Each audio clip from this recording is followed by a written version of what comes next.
I just have to say before we pray and I speak, how beautiful you all look. You look beautiful from up here. So give yourselves a round of applause because you are the most beautiful looking congregation. You just are amazing. Let us pray together. Dearest God, may the words of my mouth and the meditations of all of our hearts be acceptable to you, our strength and our Redeemer. You sound beautiful. Thank you. I still have a voice, which after 3 demos this week is pretty amazing.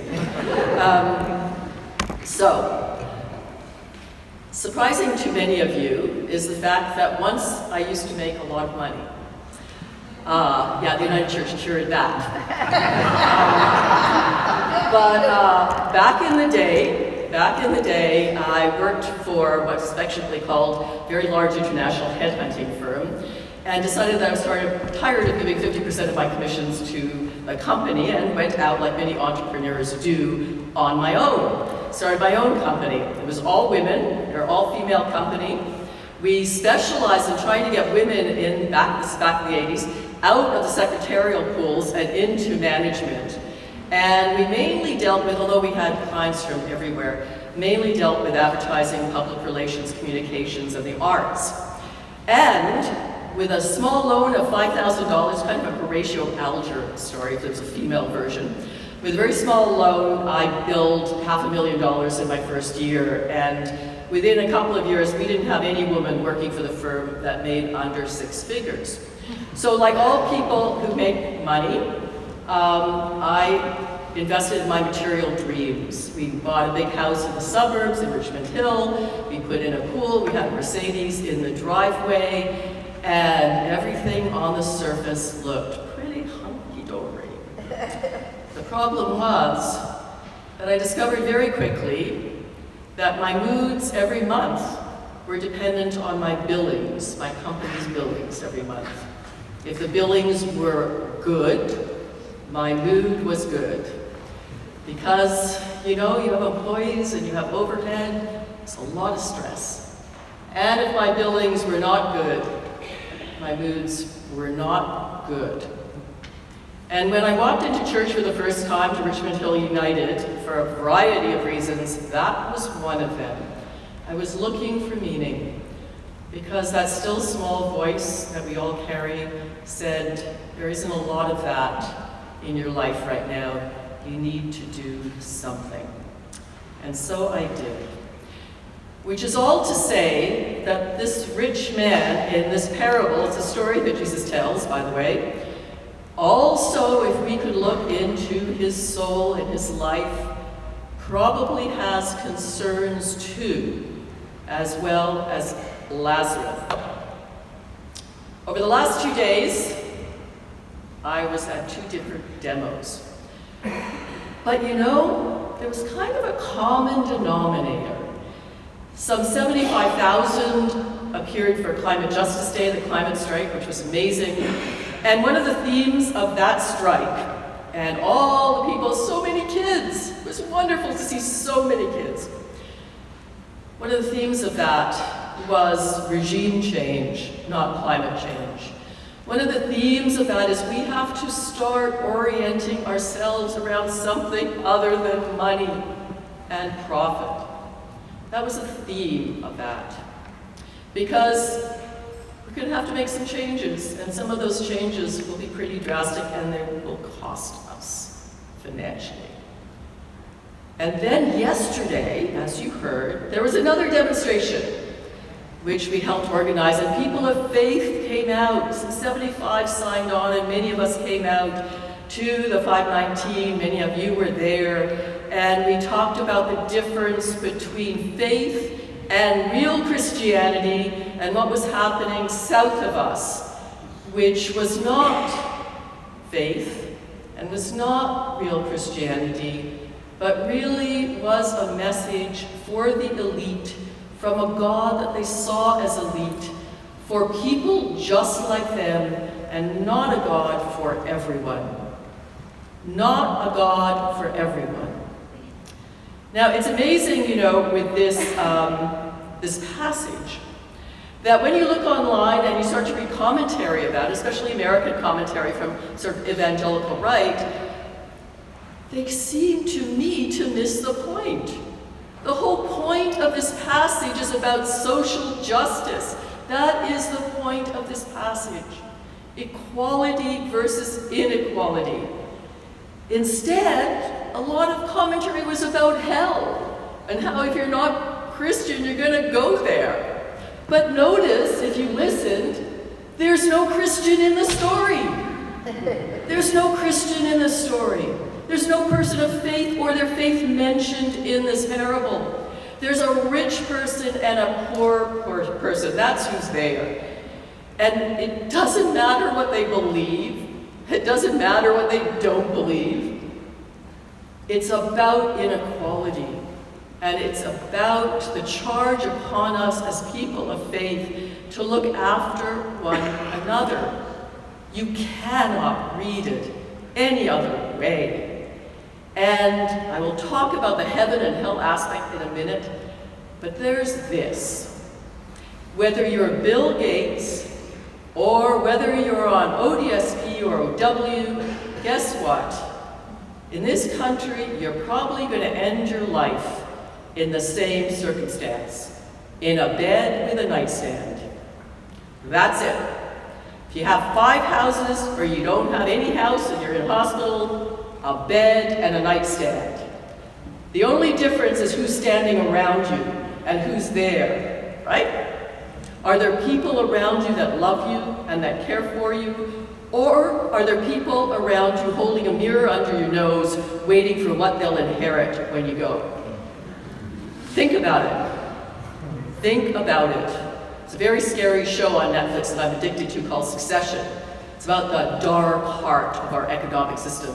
It's about an incredibly wealthy family, sort of Rupert Murdoch, a big press baron, and his offspring. There's not a likable character in the entire cast. They're all sociopaths to one degree or another, and they're all just about the money, and it's all just about who's going to inherit it. Who wins? Who wins in that?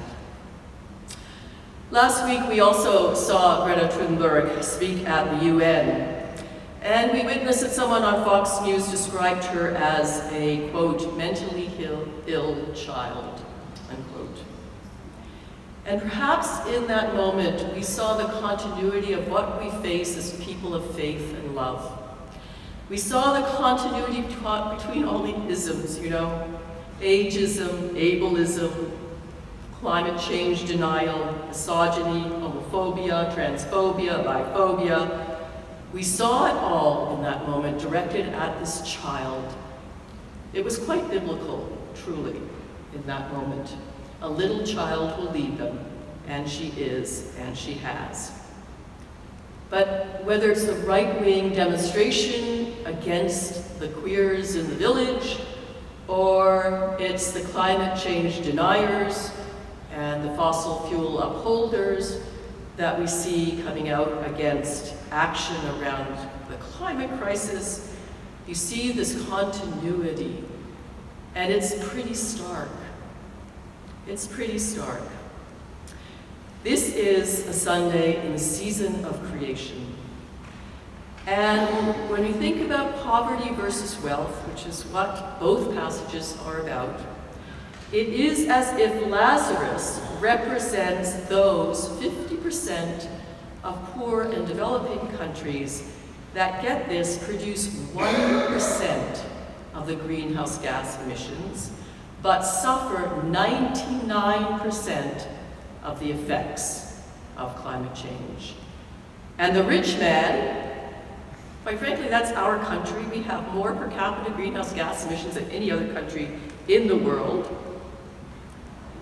You know, we produce, and others like us, 99% of the problem and the emissions. And in fact, 100 companies, only 100, produce 71% of all the greenhouse gas emissions in the world.